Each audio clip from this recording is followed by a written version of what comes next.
Sejam bem-vindos a mais um Acredite Se Quiser. Eu, juntamente com minha amiga Agnes Franco, Sou eu sou a Agnes, salve, salve, ó que alegria com faleiros aqui. como a Agnes já apresentou, hoje nós estamos dando continuidade àquele bate-papo que a gente teve com o Faleiro alguns episódios atrás, e hoje nós vamos falar dos OVNIs do folclore brasileiro, a especialidade do grande Antônio Faleiro, que está aqui com a gente hoje mais uma vez. Boa noite, Antônio. Boa noite. Beleza? É isso aí. Hoje o papo promete, hein? Daqui a pouquinho, logo depois da nossa vinheta.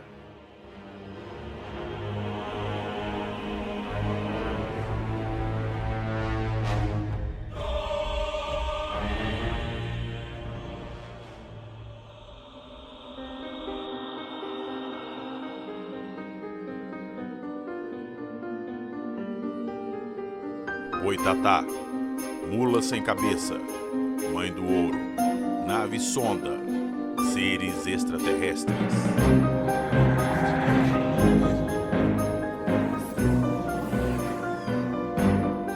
Acredite se quiser.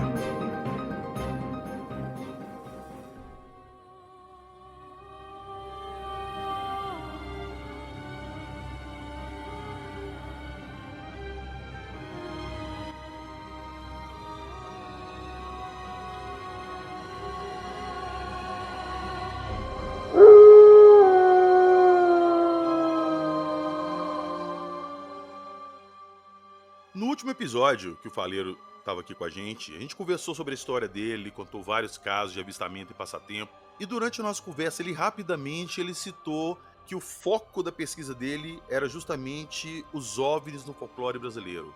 Muitas vezes as pessoas do meio rural ou de áreas mais afastadas que não têm tanto contato com ufologia têm alguns avistamentos, e eles tendem a interpretar esses avistamentos da forma que eles conseguem entender.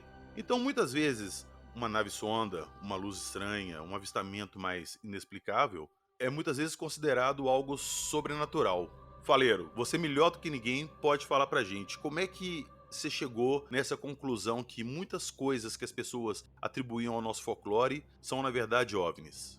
O fato começou da seguinte maneira. No dia 24 de agosto de 1978, eu vi um OVNI durante o dia, na cidade, juntamente com mais de 100 pessoas. E ele era um prato redondo cinza, pairou sobre a cidade e depois voou desaparecendo. Eu já tinha visto OVNIs à noite, mas nunca durante o dia. Então fiquei fascinado. Comecei a perguntar ao pessoal se eles já tinham visto discos voadores. A maioria respondia que não. Então eu falei, essa pergunta está errada. Vou formular ela de outra maneira. Comecei a perguntar ao pessoal da roça, vocês já viram fantasmas, assombrações? Aí eles, já vimos sim. Vimos a mãe do ouro, boitatá, a mula sem cabeça, a mulher de branco e por aí afora. O carro fantasma. Então falei, tá aí a coisa. Eles conhecem discos voadores sob nomes folclóricos, que foram criados pelos nossos antepassados. E daí escrevi o livro Discos Voadores no Folclore Brasileiro. E, inclusive, a gente vai deixar novamente na descrição do episódio um link para quem quiser conseguir uma cópia desse livro diretamente com o Antônio, porque é uma obra assim, simplesmente fantástica e abre o olho da gente para muita coisa que nossos avós, o pessoal do interior aí conta. Vamos começar, Antônio, a enumerando pelos seres do nosso folclore. Vamos começar pelo mais conhecido entre os ufólogos aí, a Mãe do Ouro. O que você conhece de caso da Mãe do Ouro que o pessoal viu um OVNI, mas falou que era a Mãe do Ouro? A Mãe do Ouro aqui na região é muito conhecida. Todo avistamento de OVNI à noite é denominado de Mãe do Ouro. Tanto OVNIs, naves como sondas sempre são denominados Mãe do Ouro. Só para o pessoal que está acompanhando a gente aqui, que não pegou o primeiro episódio, qual que é a tua região novamente, por favor? É Passatempo, Minas Gerais. Massa. Fica perto de Belo Horizonte. Isso. 110 quilômetros, mais ou menos. É vizinho aqui, vizinho, colado. Pois bem, continua, Antônio. A gente estava falando da Mãe do Ouro. Bem, a Mãe do Ouro, então, o povo Foi ela que me levou a descobrir essa relação óbvio e folclore. Porque o povo da roça falava, eu já vi a mãe do ouro, é uma bola de fogo que vem voando por cima das serras, de repente apaga e entra as terras dentro. Então falei, tal são os OVNIs em pesquisa, desligam a luz e pousam. E também podem ser sondas que fazem a mesma coisa. E aí comecei a pesquisar, fui na Biblioteca Municipal e tirei um livro sobre folclore, de Luiz da Câmara Cascudo. E a primeira coisa que me deparei no livro foi com um avistamento do padre Anchieta. O padre Anchieta, ele descreve numa carta jesuítica sobre o Mibaitatá, que significa coisa de fogo. E depois descobri também uma outra carta jesuítica sobre o rapto de um índio, em 1559.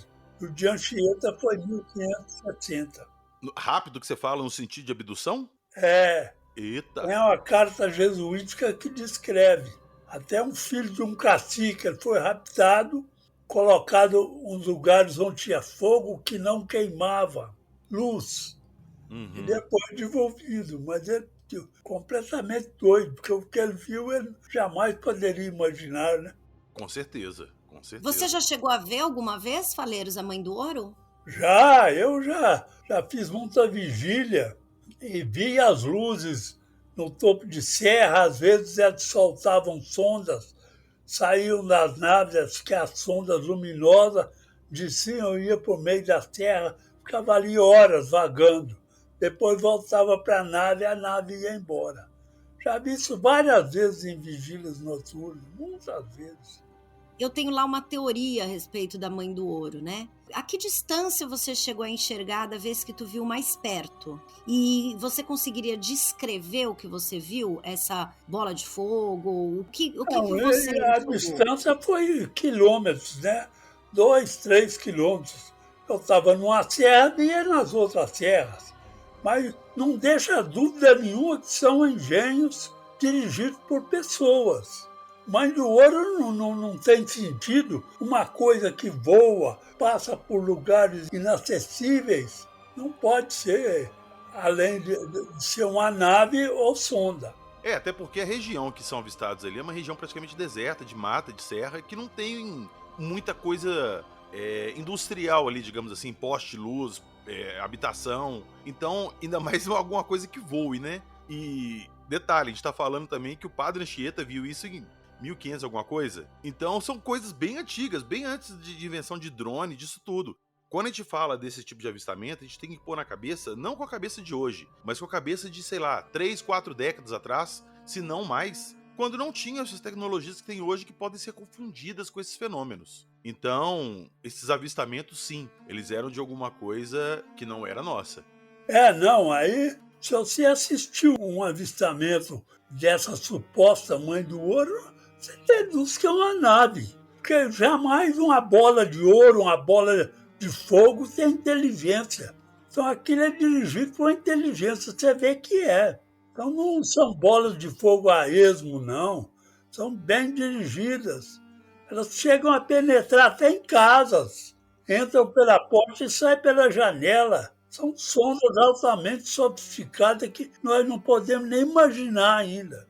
Pois é, isso que eu ia te perguntar. Por que as pessoas associam essas visões à Mãe do Ouro? Qual que é a história da Mãe do Ouro? Qual que é a lenda por trás da Mãe do Ouro que eles conseguem associar esses avistamentos? A Mãe do Ouro, o nome deve ter sido dado em função das minas, onde tinha movimento de gente com minas de ouros antigamente. Então, aquilo aparecia nos locais onde tinham minas de ouro.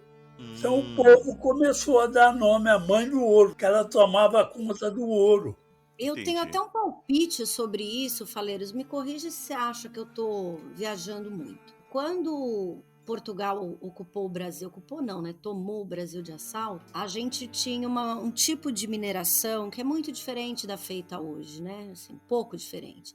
Então, era uma mineração artesanal. Iporanga, lá no Vale do Ribeira, que eu falo sempre, né, e onde eu vi a poucos metros de distância, Mãe do Ouro, era uma região de muito escoamento de ouro. Aquela região era riquíssima, mas o ouro o ouro lá não vinha em pepita. Então, com o tempo, eles recolheram tudo o que precisava e largaram para trás. E era muito comum que as pessoas tivessem os pontos ao longo do rio, porque esse tipo de garimpo é feito dentro do rio também, né? Assim como na Amazônia tem muito, enfim. E tem os pontos onde esses trabalhadores ficavam para fazer. No caso do Brasil, geralmente pessoas escravizadas que faziam esse trabalho. E nesses pontos onde eles se concentravam, via-se muito esse fenômeno. Então, eu faço coro aqui com faleiros, né? Porque esse fenômeno, ele geralmente está ligado a rios. E antigamente no Brasil, os rios eram, principalmente os rios maiores, era onde tentava fazer a mineração, né? Isso aí sempre aparecia onde tinha gente, né? Onde eles fazem pesquisas também. O nome dado não é só aqui no Brasil, não. Nos países do Plata, aí, da Argentina, Uruguai, Paraguai e outros países mais, chamam de Madre del Ouro, mãe do ouro também. Então, o fenômeno está em todo lugar, mas é o mesmo, é a mesma coisa. Agora, o povo antigamente, como é que um cara da época de 1800, que ele podia 1700, 1500, como é que ele podia imaginar uma coisa que voava? Não tinha nem avião. Então eles davam um nome fantasmagórico àquilo. Como deu Mãe do Ouro, lá na ilha de Fernando de Noronha nós temos a Lamoa, nós temos no Mato Grosso do Sul, temos os enterros de Solano Lopes, que é a Mãe do Ouro também. No sul nós temos o Nhandu Tatá, temos o Diabo Vermelho também, e vai por aí afora. Todo lugar deu um nome, mas tudo é a mesma coisa. São OVNIs em pesquisas noturnas e sondas que eles, às vezes, deixam em locais programados para pesquisar. E você falou aí que esses são os nomes que se dão à Mãe do Ouro, que é uma bola de fogo grande e tudo. Eu faço muita confusão nesse sentido com o boitatá, que o boitatá também muitas vezes é descrito ou como uma bola ou como tipo uma serpente de fogo. Você já teve relatos assim distintos de boitatá e Mãe do Ouro que dá para diferenciar um do outro? O boitatá também, em alguns lugares, ele é visto como uma cobra de fogo. Então, porque o OVNI voa e deixa aquele rastro, parecendo uma cobra, como se fosse um meteoro. Tá. Deixa aquele rastro. Daí denominaram cobra de fogo. No sul, eles falam até que é uma ave, o boitatá. Uhum. Então, o povo cria lendas em torno das coisas que ele não sabe explicar. Então, ele vai criando aquelas lendas. Tudo isso é o boitatá, a mãe do ouro, carbúnculo, macaxeira, mula sem cabeça. Tudo isso são OVNIs. Tudo, tudo, tudo. Olha, esse assunto do folclore com os OVNIs me atrai muito. E eu fico imaginando, a Mãe do Ouro, beleza, é uma bola de fogo, o boitatá pode ser até a mesma, a própria Mãe do Ouro, mas quando deixa aquele rastro, como se fosse um cometa, que dá a entender que é uma cobra serpenteando pelo ar. Mas a mula sem cabeça é uma parada assim muito específica.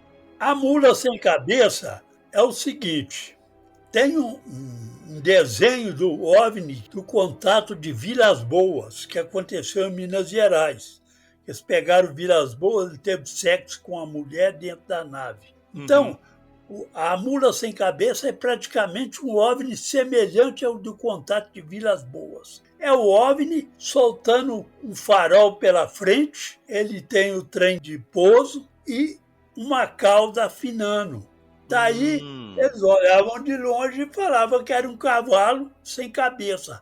Isso até é uma lenda indígena. É a mula sem cabeça. Depois originou a mula sem cabeça, criaram a história sobre Fadário de Padre, que tinha uma concubina, e vão inventando. O povo ainda, o que o povo não sabe explicar, ele inventa.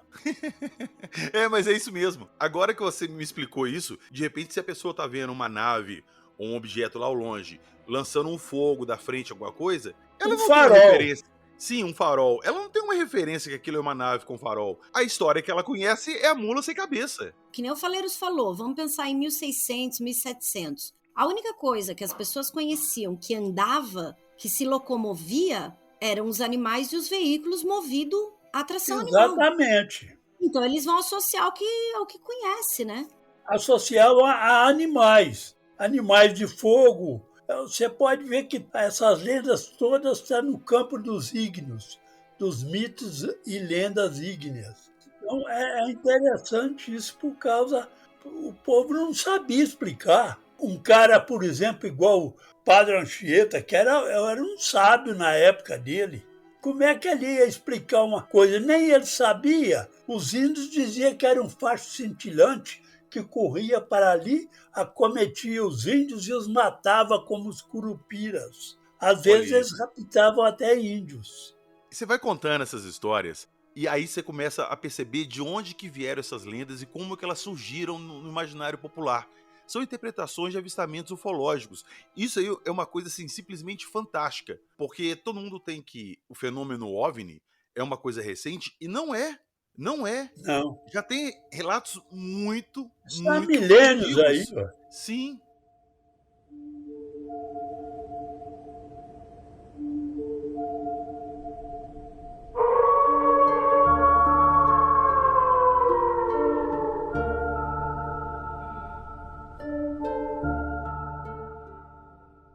A gente estava falando aqui da mãe do ouro, do boitatá, da mula sem cabeça, que basicamente podem ser a mesma coisa vista de ângulos diferentes, por pessoas diferentes, com interpretações diferentes.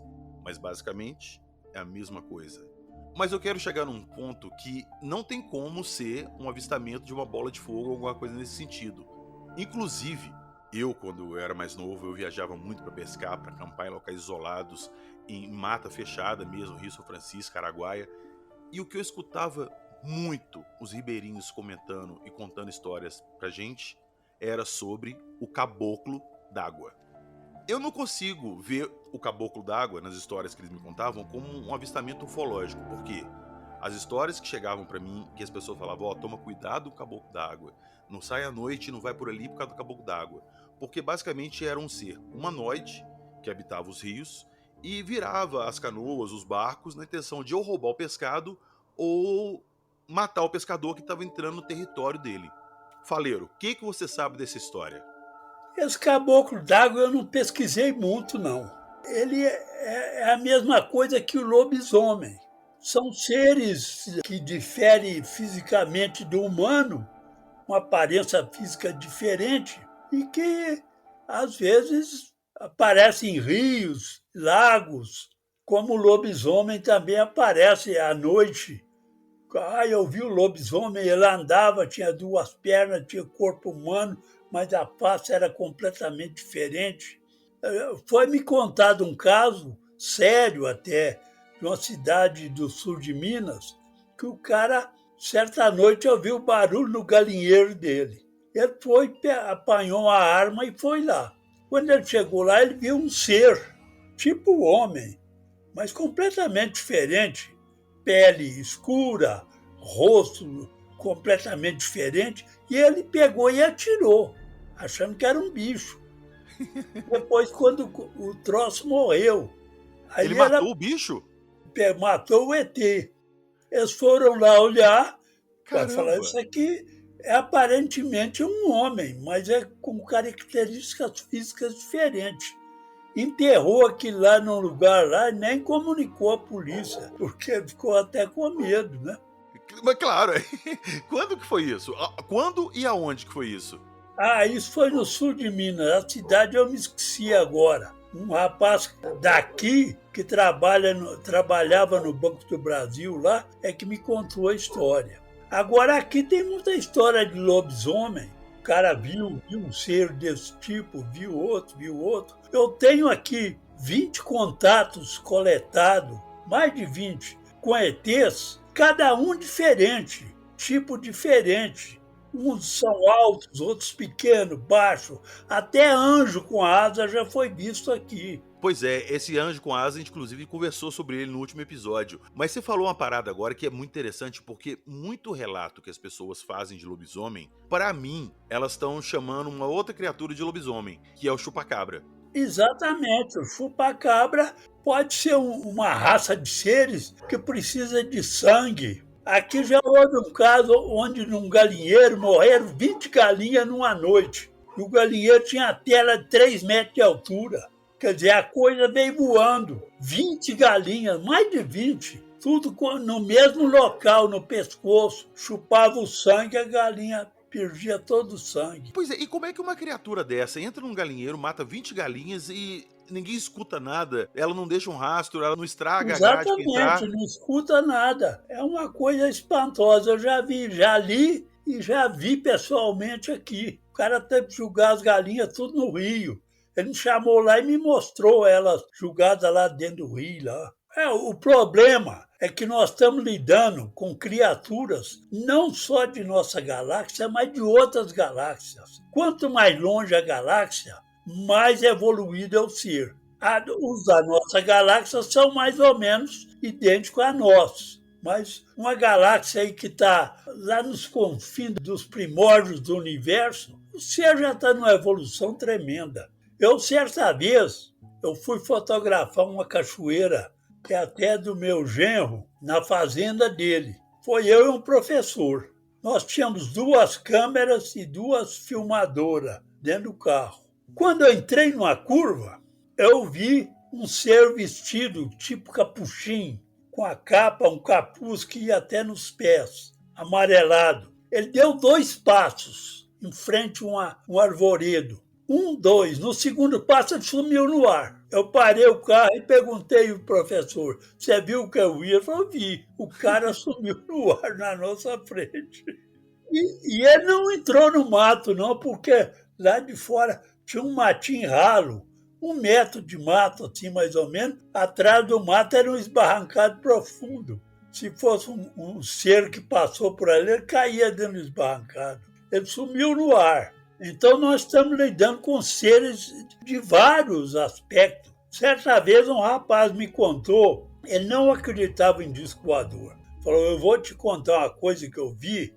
Eu não sei se é fantasma ou assombração, mas eu vi isso e era um ser seríssimo. Ele falou que lá ia a cavalo para a fazenda dele. Quando ele entrou em determinado local, tinha uma cerca de arame. E ele viu um ser pequeno, baixo, 1,20 m, vestido com um conjunto amarelado. Ele atravessava o arame como o corpo dele fosse de fumaça. Ele estava brincando de fazer zigue-zague entre os arames da cerca de arame. Aí, quando ele olhou e viu que estava sendo observado, ele correu, entrou no mato e desapareceu. Quer dizer, esse ser não tinha corpo material. Eu acredito que quanto mais distante a galáxia, menos matéria o corpo vai ter. Pois é. E depois que a gente gravou o último episódio, eu fui pensar, pô, esse relato desse ser nesse arame farpado e tal, me lembrou muito um duende também. O pessoal relata esses avistamentos de duende, floresta, gnomo. Me lembrou muito isso aí.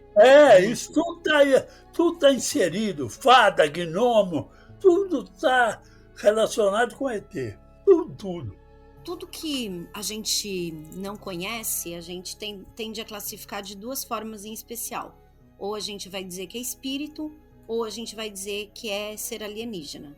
Mas eu acho que tem uma outra hipótese que a gente considera um pouco menos, que é a possibilidade de coexistência de seres com outra estrutura, né, com outra realidade de material. Exatamente, até de outra dimensão. A coisa vai longe. Gente, esse universo, se você for pesquisar o universo, você fica apavorado. A nossa galáxia já é uma coisa fantástica. Agora existem trilhões e trilhões de galáxias. Onde é que vai parar isso? Esse universo está entupido de uma variedade de seres, uma coisa fantástica. Não dá nem para imaginar. Ô, Antônio, e voltando nos chupacabras, nos lobisomens, você acredita que essas criaturas que as pessoas avistam, elas são criaturas inteligentes ou são algum tipo de animal extraterrestre que veio parar aqui de alguma forma? Pode, às vezes, ser algum animal também, né?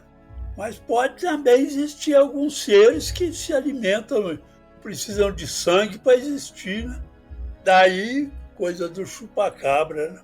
Ou, de repente, pode não ser o que eles normalmente usam para se alimentar, mas por conta da viagem, alguma coisa assim, é uma forma de repor energia com os recursos que tem por aqui.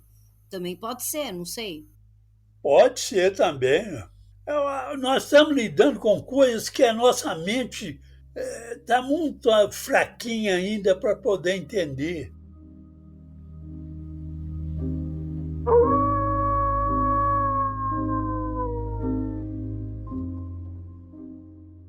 Eu vou até contar uma história aqui que cabe muito bem no contexto do nosso bate-papo hoje. Há uns bons, 20 anos atrás, eu fui para um sítio fazenda de um amigo meu, a gente foi passar um final de semana lá. Falou, tô precisando mexer nos negócios lá dos cavalos e tal, vão lá, vão. Fui para passar um final de semana e esfriar a cabeça. A gente chegou lá um dia e a gente tava à noite na cozinha assim, e só tava o caseiro lá, ele tava mexendo lá de fora, e os cavalos do cara tava bem agitado. Eu cheguei na janela assim e falei, eles são sempre desse jeito, correndo. Ele falou assim, eles estão assim, deve ser por causa de saci. Eu falei assim, como assim saci? Ele falou, não, aqui na fazenda tem saci. Aí eu falei, não, você tá brincando comigo? Ele falou, não. Ele falou assim, aqui, amanhã a gente pode ver se a gente consegue pegar um, você quer ir? Eu falei, poxa, é claro que eu quero, né? Vamos pegar um saci, vambora. Beleza. Aí no outro dia a gente tava lá, acordamos e tal, fizemos as coisas. A gente tava sentado lá perto da piscina, lá conversando, esse amigo meu. O cara chegou e falou assim, eu tô indo lá no pasto. Você quer ir lá ver se a gente consegue pegar um saci pra você? Vai, vamos lá. O que ele fez? Ele pegou e levou uma peneira com uma cruz, uma peneira de madeira com uma cruz de madeira, e pediu pra ficar de olho quando a gente vinha aqueles redemoinhos, sabe? De poeira que sobe de vez em quando assim no meio da terra, do pasto, sobe aquele redemoinhozinho. Ele falou que aquilo ali era o saci. E que quando a gente visse aquilo, era pra chegar e jogar a peneira em cima. Jogando a peneira em cima, você tinha que chegar com a garrafa preta, a garrafa tinha que ser toda preta, ela não podia entrar luz nela, e você ia aproximar a garrafa e levantar a peneira, o saci sair da peneira, entrar na garrafa, e você ia arrolhar a garrafa com uma rolha, com uma cruz queimada. Você queimaria um sinal de cruz na rolha. E é isso. E nós ficamos lá um tempão e tal, até que apareceu esse tal redemoinho. Ele foi lá, julgou, falou, peguei, tá aqui, traz a garrafa. Eu levei a garrafa e eu juro que eu fiquei olhando pra ver se eu vi o saci passando da peneira pra garrafa. Não vi nada. Sensacional. Segundo ele, o saci entrou lá dentro, sacou, ele arrolhou e falou assim, toma seu saci. E ele me deu a garrafa e eu fiquei com aquela garrafa na mão e eu falei assim, caramba. Ele falou assim, o saci não vai aparecer pra você durante um bom tempo. Então deixa a garrafa fechada num local escuro que ele vai acabar aparecendo, mas ele está aí. Bom, a garrafa ficou comigo anos. Eu nunca vi o saci lá dentro. Nunca vi. Essa lenda do saci é interessante. É uma lenda indígena. Mas os jesuítas vieram para o Brasil e deturparam a lenda. A lenda original do saci é a seguinte. Era algo que vinha rodando como um peão e pousava, soltava um pé. E daquele pé saíam seres pequenos denominados sacis. Essa é a lenda original dos índios. Os jesuítas vieram e falaram, não, vocês estão enganados. O saci é um negro, pequenininho, de uma perna só, com um barrete vermelho na cabeça. É essa imagem que todo mundo tem de saci. É a imagem do saci. Mas eu tenho uns vídeos aqui, eu estou fazendo agora, são mais de 60 vídeos, eu estou fazendo e contando essas histórias todas. E eu mostro a nave que vem girando, ela pousa, solta um pé, abre o pé, sai o saci lá de dentro. Você tem isso filmado? Eu faço no computador, eu estou fazendo tudo. Você faz a dramatização da história Com toda. Desenho, é dramatizado. Ah, tá. Tu meteu um susto. Todos os casos que eu tenho, eu estou dramatizando. Esse pé podia ser as sapatas, né, assim, também, dos objetos, né? Podia ser esse apoio que as naves têm, indo naquela nossa lógica, né, de pessoas... É o trem de pouso da nave.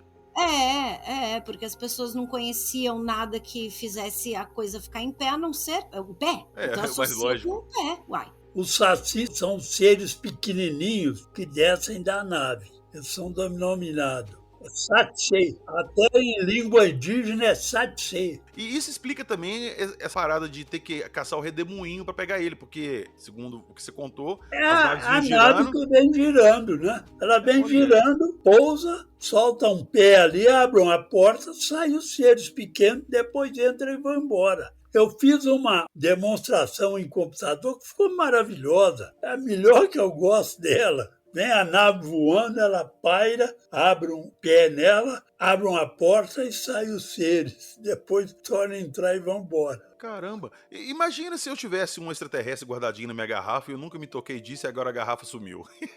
Eu nem estava sabendo que você tinha um ET com você. Pois é, perdi a chance de revelar a verdade ao mundo, tá vendo? Os jesuítas, quando vieram para o Brasil, eles escutavam muita história. mas eles não tinham maneira de explicar. Então eles inventavam outras coisas que praticamente os sacias colocaram ele como demônio, porque os índios contavam que aquilo vinha, que era real, que aquilo posava e dali saíam seres pequenos. Então já os jesuítas transformaram aquilo tudo em demônio. Sim, aquilo que você não entende, você demoniza, exatamente. Exatamente. Isso é muito interessante. A gente podia, inclusive, ter muito mais histórias sobre isso, muito mais documentação sobre isso, se a igreja não tivesse interferido dessa forma negativa, né?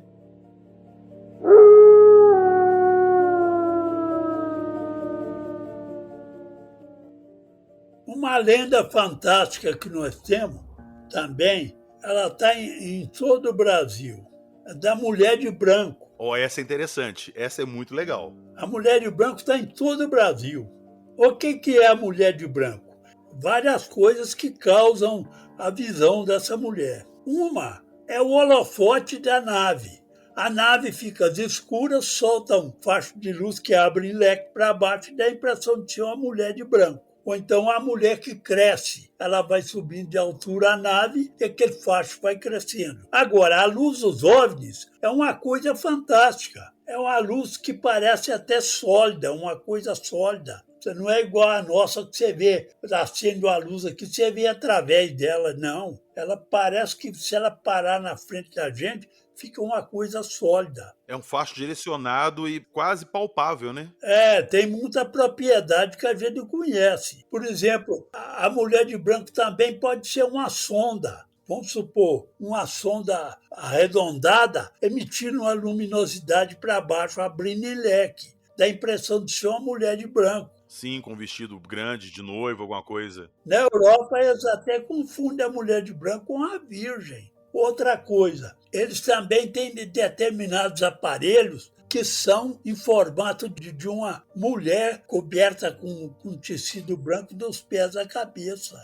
Já foi visto desse tipo. Hoje mesmo eu estava conversando com um rapaz que ele viu um negócio desse há anos atrás, dentro da cidade aqui, passou na frente dele. Eu falei, era uma mulher? Ele falou, não, a forma era de uma mulher de branco, mas era um aparelho, passou bem perto. E outra coisa, levitando. Nesse campo, eu pesquisei muito, aqui é uma cidade pequena, já teve muito casos desse tipo, de mulher de branco. Aqui eu tenho uns 10 casos que eu já pesquisei. Faleiro, deixa eu te fazer duas perguntas aqui. A mulher de branco não poderia também ser algum tipo de ser? Essa é uma pergunta. E a outra pergunta é, essa pessoa que narrou esse equipamento e tal, o que ela diz que te levou a pensar que era um equipamento e não uma entidade, um ser? Exatamente. Existem também algumas aparições que são de seres, são de mulheres mesmo, toda de branco, vestida de branco dos pés à cabeça. Já foi visto, um rapaz me contou que ela ia a cavalo para a fazenda dele, quando viu uma mulher vestida toda de branco, não tinha véu na cabeça, via o rosto dela e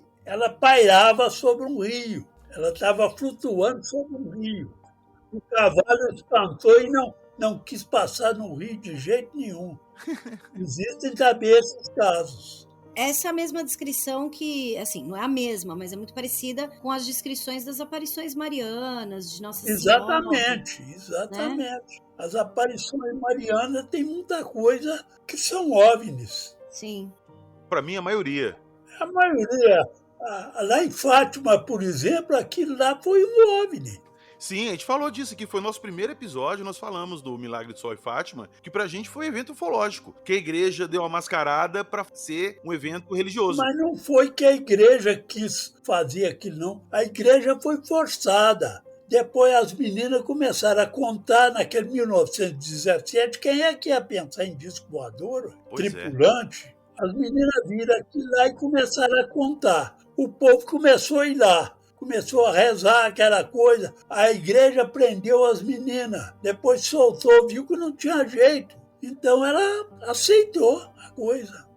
Eu mesmo já pesquisei um caso desse numa cidade aqui próxima, que falavam que estava havendo uma santa lá. Eu fui lá, logo nos dias que apareceu, e eram 3 meninas. Eu conversei com a pequenininha. Falei, o que você viu? Ela falou, nós vimos uma bola de luz dentro da bola tinha alguém lá dentro. Caramba! Um OVNI. Ela conseguiu ver alguém lá dentro da bola? Ela viu numa bola de luz e a pessoa lá dentro, a pequenininha. Já a grande, o pai jogou na cabeça que era santa e tal. Ela começou a falar que viu Nossa Senhora e pegou. E até hoje vai gente lá rezar. Eu queria voltar um pouquinho nesse aparelho, Faleiro, que você comenta, que eu te perguntei o que te levou a acreditar quando a testemunha conta para você, o que te levou a acreditar que era um equipamento, uma coisa mecânica e não um ser. Porque é mais fácil você acreditar que seja uma coisa avançada, uma tecnologia avançada, que uma coisa sobrenatural. Eu, por exemplo, já tive experiências sobrenaturais. Eu já vi a minha avó, ela veio na minha frente assim, sumiu. Já vi o meu irmão também, que faleceu num corredor. Mas essas bolas de fogo, luzes, essas coisas todas, assim, seres que aparecem diferentes, na característica física, isso tudo é originário de OVNIs. Então há dois campos, o campo sobrenatural e o campo de OVNIs, que é real. Essa parada da mulher de branco aí que você falou me lembrou muito o caso da Maria Sintra também, que era uma mulher toda de branco, com um vestido brilhante, prateado. Ah, não, mas esse foi uma tripulante de OVNI mesmo. Ela pediu a água, ela falou baura ou baura, não sei. Mas as vestimentas dela lembravam muito a mulher de branco. E também tem um episódio muito famoso que eu e o PH a gente estava comentando hoje, que é o caso lá do Cairo, do avistamento no Cairo, que também é a mesma descrição, uma mulher vestida de branco, com manto, etc, né? Só que é o seguinte, Agnes, nós vamos até gravar um episódio sobre esse incidente lá no Cairo. Esse incidente de Cairo, ele tem vídeos e fotos do evento, não sei se você conhece, Faleiro. Sim, e realmente, você pegando um vídeo e a foto, você vê que é uma bola com faixa de luz direcionada para baixo, como se fosse uma cabeça e um véu descendo. É exatamente isso que você descreveu. É isso aí. Agora, por exemplo, um caso interessante. Nós estamos lidando com uma variedade de seres fantástica. Sim. Aquele caso, vocês são de Belo Horizonte, não é? Eu sou de Belo Horizonte e a Agnes de São Paulo. Pois é. Aí em Belo Horizonte, aquele caso dos 3 meninos, eu conheço até um menino, ele me contou. Nós fomos fazer um programa de TV junto, ele me contou o caso. 3 que viram 4 ETs. 3 masculinos e um feminino. E descia um para pegar água. Ele tinha um olho só no meio da testa. É o caso Sagrada Família. Exatamente. Parecia um ciclope. É um caso fantástico. Ele falou comigo, o próprio menino me contou. Falou, olha, eu vi, foi exatamente o que eu estou te contando aqui. Ele tinha só um olho no meio da testa. E eu ia jogar uma pedra nele, ele estava de costas, ele percebeu e fez assim com a mão para que eu não jogasse. Então tem uma variedade de seres fantástica. Esses 4 seres estavam numa bola transparente. Exato, pousou no quintal deles. Nós estamos lidando com uma coisa fantástica. Vou te contar um caso interessante. Eu já cheguei a comunicar com eles. Essa noite, era mais ou menos umas 10h30, tinha umas barraquinhas na praça. Eu gosto muito de moto. Eu saí de moto uma noite de calor e vi um rapaz lá que era muito amigo meu. Falou, vamos dar uma volta aqui? Eu chamei o Eustáquio Ferreira. Ele falou, vamos, monta aqui então. Ele montou na minha garupa e nós fomos para o asfalto, para a estrada de asfalto que liga Passatempo a Carmópolis. Paramos numa grande reta que tem logo que sai da cidade. E eu vi uma luz numa serra. E falei com ele, aquilo lá é um OVNI, que eu conheço a região toda. Ali não tem estrada, não tem nada. É uma serra, é uma mata pura lá. É até do meu cunhado, casado com a minha irmã. Então, eu comecei a piscar a luz para eles. Piscava 3 vezes, parava. Nada. Piscava, nada. Fui piscando 3 vezes, de repente eles responderam na mesma piscada. 1, 2, 3. Pisquei 2, eles responderam 2. Pisquei 4, eles responderam 4. Aí eu falei com o rapaz, segura a moto e acelera, que ela tinha que acelerar para dar boa luminosidade, era magneto. Que eu vou levantar as mãos para esse povo aqui. E ele acelerou, levantei as mãos. Aí o OVNI que estava abaixo da serra, ele levantou o voo, aí você via o céu por debaixo dele e a serra embaixo. e começou a crescer em tamanho. Chegou a ter quase 1 metro de diâmetro a luz. Eu falei com ele, olha só, para o contato, vão tirar o time daqui. Eu prefiro ser o caçador do que a caça. Se você chegar aqui, nós estamos perdidos. Montei na moto e pisquei o farol várias vezes, como se dissesse, acompanhe-nos. E eles acompanharam, mas eu não vi nada. Caramba, hein? Um rapaz que chama José Leão, eu cheguei aqui às 11 da noite. Guardei a moto e vim para esse quarto que eu estou aqui, falando para vocês que tem uma janela que dá para a rua. Aí escutei um ruído, surdo, mas nem liguei. 5 minutos depois que eu cheguei. No outro dia, cedo, estava batendo aqui na minha porta. Era o senhor Perácio Silva, já falecido. Ele chegou e falou, eu vim aqui te contar que o Zé Leão, ele foi para minha casa ontem de noite, chegou lá apavorado. Ele saiu quando ele passava em frente ao posto de gasolina, abriu-se um círculo luminoso no chão, ele olhou para cima e tinha um disco voador de onde saía o jato de luz que iluminava o chão. Ele correu e escondeu debaixo da marquise do posto de gasolina. Aliás, do correio. Ele estava no posto de gasolina, escondeu debaixo da marquise do correio. E ele viu que o OVNI voou para o norte e desapareceu. Aí eu fui lá e entrevistei o Zé Leão. Realmente foi isso que aconteceu. Mas não acabou por aí, não.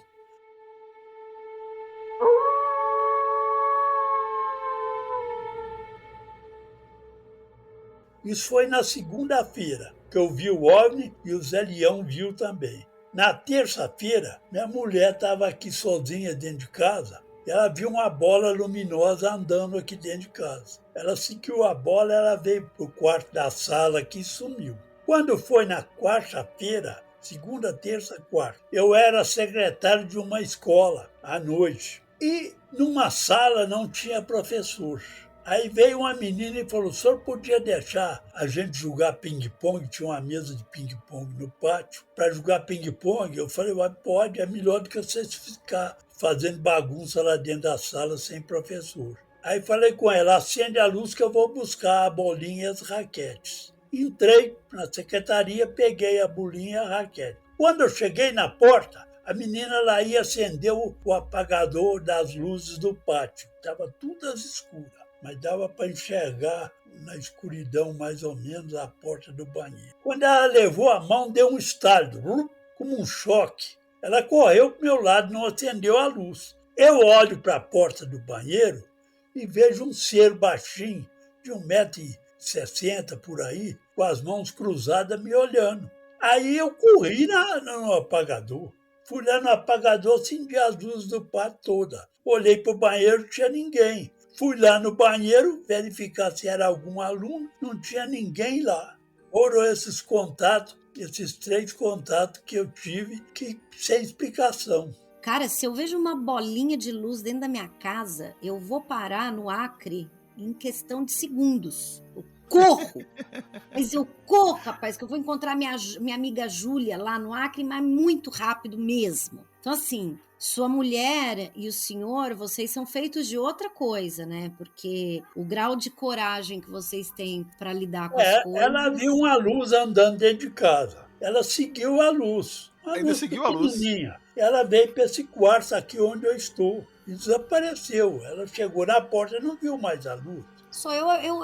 Eu fujo e abandono o imóvel. Eu faço isso. Nunca mais que eu volto. Aí vai ter gente que vai virar e vai falar assim, não, isso é raio globular. Ah, para, né? Para. Sim, verdade, PH, porque a descrição da bolinha é a tal da descrição do raio globular que, né? Eu acho que eles me seguiram, viram eu guardar a moto dentro de casa, porque a cidade é pequena. Na época não tinha nem carro direito, tinha poucos carros aqui. Foi em 82, 81. Então, eles viram eu guardar a moto, mas como eu não saí, eles clarearam o Zé Leão que saiu. Eu só paro o contato, porque eu pisquei o farol várias vezes, como convidar vocês a vir à cidade. E eles deram o sinal. E a que distância que estava a sua casa desse posto de gasolina? Uns 200 metros. Tava perto, muito perto. A minha casa fica na rua de cima, na rua de baixo fica o posto de gasolina.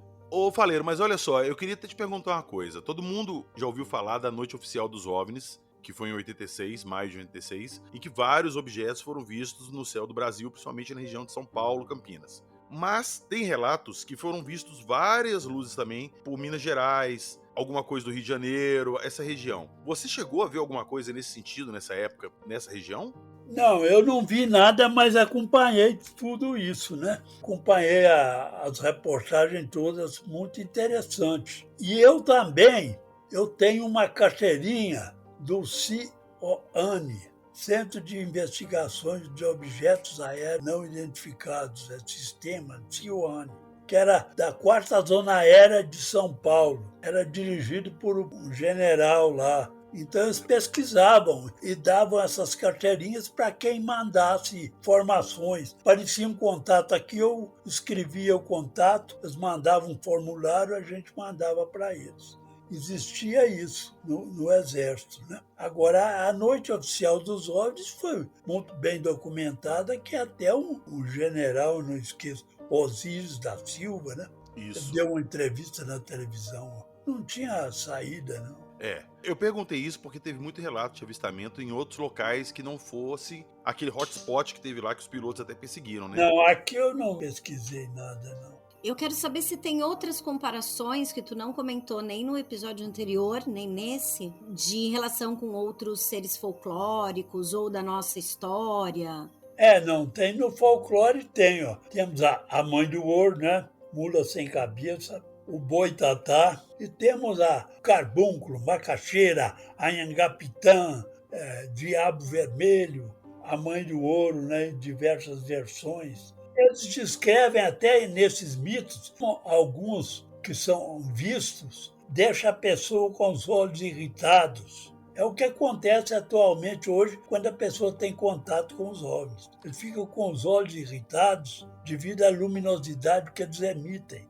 Pode até ser pela radiação também que eles emitem, né? Pode também ser radiação. Eu conheço um senhor aqui que ele foi iluminado a queima-roupa por um OVNI. Ele saiu correndo para a estrada e o OVNI por cima. Ele sai correndo, o OVNI em cima. Até que ele chegou numa casa e pediu socorro. Os proprietários da casa viram o OVNI também. Aí depois, no outro dia cedo, ele mandou o menino dele aqui em casa. Porque aqui é uma cidade pequena, todo mundo sabe que a gente fica como médico daqueles que têm um contato com o OVNI, né? Então, ele mandou o menino me avisar. O papai disse para o senhor ir lá que ele tem um caso fascinante para contar para ele. Quando eu cheguei na porta da casa dele, ele falou, o seu disco voador quase me pegou. Eu falei, não, meu não, é aí do universo. Ele me contou esse caso. Ele estava com os olhos completamente irritados, vermelhos, lacrimejando constantemente. E a partir daquele dia, nunca os olhos dele foram normais, sempre lacrimejava.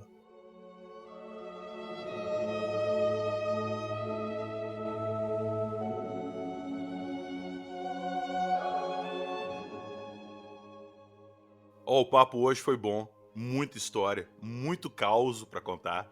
De repente, Antônio, você volta de novo aí para contar mais histórias pra gente. Queria te agradecer muito a presença aqui hoje. Essa relação dos OVNIs com o nosso folclore é uma coisa simplesmente fantástica. E como eu falei no início do episódio, quem tiver interesse em adquirir livro ou material seu, eu vou deixar o link na descrição para entrar em contato com você, tá bom? E é isso aí. Queria agradecer a Agnes, que tá comigo aqui hoje, nesse bate-papo bacana. Não dava para perder, né? Conversar com uma pessoa que com tanta experiência quanto o Faleiro, essas coisas a gente não deixa passar, não. Obrigada pelo convite, viu, PH? E obrigada, Faleiro, pela generosidade de vir aqui conversar com a gente. Eu é que agradeço a vocês. Agradeço pelo convite e quando quiser nós estamos aí. O meu interesse é divulgar as pesquisas que eu já fiz. Hoje eu estou meio parado porque eu já estou com 81 anos. Então eu não saio mais para vigília. Mas de 78 até os anos 2010, por aí, eu saía direto, toda noite eu ia de motocicleta pesquisar os OVNIs. Esse espírito de pesquisa, de querer saber a verdade, nunca vai morrer. Nunca vai. E a idade está na cabeça, não no corpo. Muito obrigado, valeu demais sua presença. E a gente se vê num próximo episódio com mais histórias fantásticas. Acredite, se quiser.